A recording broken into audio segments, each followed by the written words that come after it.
भरत शत्रुघ्न की वापसी। गत रात्रि के स्वप्न और इस प्रकार दूतों के आगमन ने भरत के मन में उठने वाले अनिष्ट की आशंका को और प्रबल कर दिया, किंतु उनके बार बार पूछने पर भी दूतों ने किसी भी अशुभ समाचार के विषय में कुछ नहीं बताया। भरत तथा शत्रुघ्न ने शीघ्रतापूर्वक महाराज कैकेयी से विदा लिया और दूतों के साथ अयोध्या की ओर प्रस्थान किया। अनेक नदियों तथा दुर्गम घाटियों को पार करके भरत अयोध्या की सीमा में प्रविष्ट हुए। वहां का दृश्य देखकर वे बोले, हे दूत, अयोध्या की ये वाटिका ये जनशून्य क्यों है? नगर में प्रतिदिन होने वाले प्रजाजनों का तुमुल नाद क्यों सुनाई नहीं दे रहा है? ऐसा क्यों प्रतीत हो रहा है जैसे आज अयोध्या श्रीहीन हो गई है? क्या यहाँ किसी प्रकार की अवांछनीय घटना घटित हुई है? दूतों ने उनके इन प्रश्नों का कुछ भी उत्तर नहीं दिया। आशंकित भरत राजप्रसाद में पहुंचे। वे सबसे पहले पिता के दर्शन करने के लिए उनके भवन की ओर चले। उन्हें वहां न पाकर वे अपनी माता कैकेयी के कक्ष में पहुंचे। उन्हें देखकर मुस्कुराती हुई कैकेयी स्वर्ण के आसन से उठी। भरत ने माता का शरण स्पर्श किया। कैकेयी ने उन्हें हृदय से लगाकर आशीर्वाद दिया और अपनी माता और पिता के कुशल समाचार पूछा। कैकेयी की कुशलता के विषय में जान लेने के पश्चात वह बोली, वत्स, मार्ग में तुम्हें कोई कष्ट तो नहीं हुआ? उसके इस प्रश्न का कुछ भी उत्तर न देकर भरत ने पूछा, माता, मैं पिताजी के भवन से यहाँ आ रहा हूँ। वे वहाँ नहीं थे। मुझे बताइए, वे कहाँ है? तटस्थ भाव से कैकेयी ने कहा, हे पुत्र, तुम्हारे तेजस्वी पिता स्वर्ग सिधार गए। कैकेयी के मुख से इन शब्दों को सुनते ही भरत के हृदय को मर्मांत आघात लगा। वे बिलख बिलख कर रोने लगे। फिर वे बोले, अचानक अचानक यह कैसे हो गया? हाय, मैं कितना अभागा हूँ कि अंतिम समय में उनके दर्शन भी न कर सका। धन्य है राम लक्ष्मण, जिन्होंने अंतिम समय में पिताजी की शुश्रूषा की। पिताजी के बाद अब भैया राम ही मेरे आश्रय एवं पूज्य है। वे कहाँ है? माता, क्या अंतिम समय में पिताजी ने मुझे याद किया था? मेरे लिए उन्होंने क्या संदेश दिया है? भरत को सांत्वना देती हुई कैकेयी बोली, वत्स, तुम्हारे पिताजी ने तुम्हारे लिए कुछ भी संदेश नहीं दिया।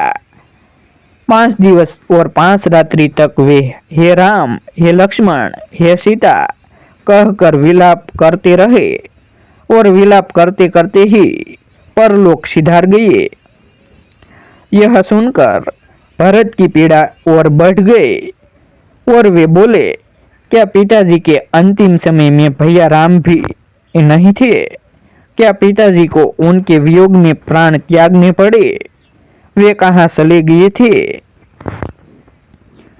कैकेयी ने मुस्कुराते हुए कहा, तुम्हारा बड़ा भाई राम तो लक्ष्मण और सीता के साथ वक्कल पहनकर वन को चला गया है। मैं तुम्हें पूरी बात से अवगत कराती हूँ।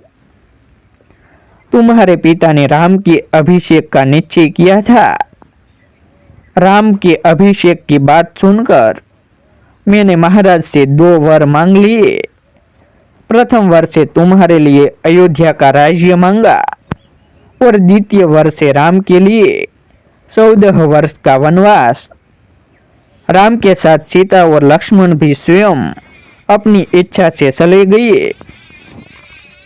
उनके चले जाने पर तुम्हारे पिता विलाप करते करते मृत्यु को प्राप्त हो गए। अब यह राज्य अब तुम्हारा है, अतः शोक को त्याग दो और निष्कंठ राज्य करो। तुम्हारे विरुद्ध विद्रोह करने वाला अब इस नगर में कोई भी नहीं रह गया है। मैंने पूरी व्यवस्था कर रखी है। तुम गुरु वशिष्ठ और मंत्रियों को बुलाओ और अपना राज्य तिलक करवाओ।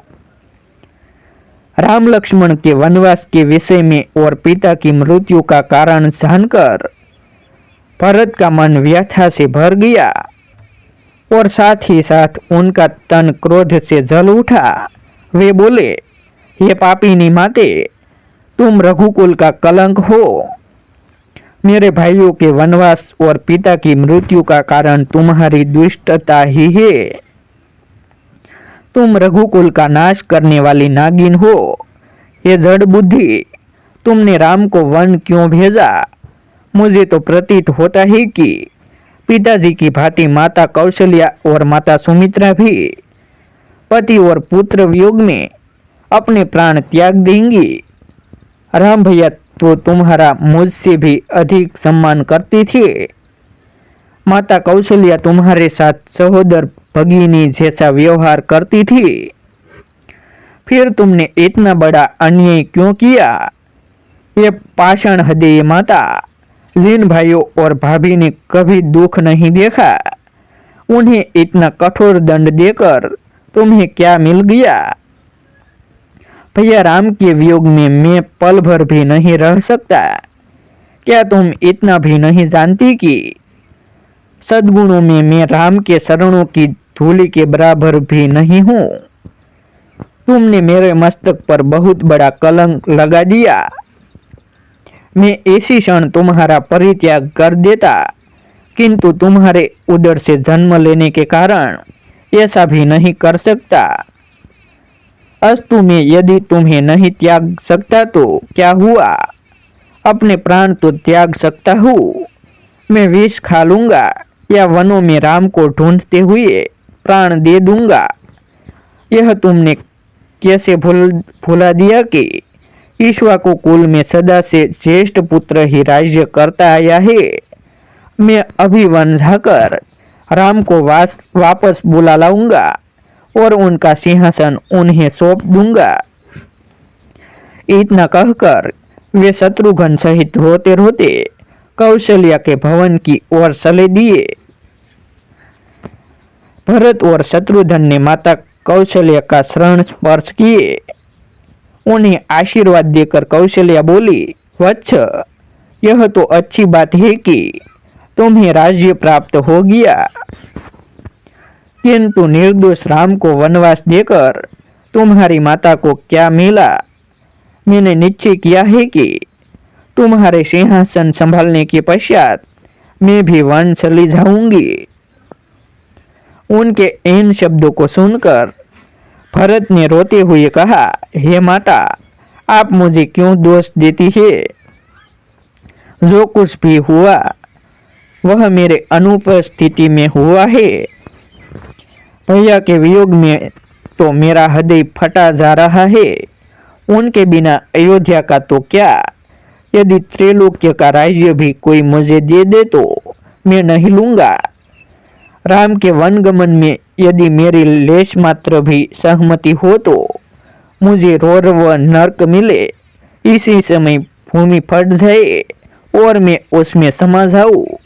यदि इस दुष्ट कार्य में मेरी सहमति हो तो मुझे वह दंड मिले जो घृणित पाप करने वाले पापी को मिलती है। यह कहकर रोते हुए भरत मूर्छित होकर कौशल्या के चरणों में गिर पड़े। जब वे कुछ चैतन्य हुए तो कौशल्या बोली, बेटा, इस प्रकार की बातें करके तुम मुझे क्यों दुखी करते हो? क्या मैं तुम्हें और तुम्हारे हृदय को नहीं पहचानती? और वे भरत को नाना प्रकार से सांत्वना देने लगे। रामायण का अगला भाग देखने के लिए हमारे YouTube चैनल सब्सक्राइब करें और वीडियो को लाइक करें और कमेंट में जय श्री राम अवश्य लिखें।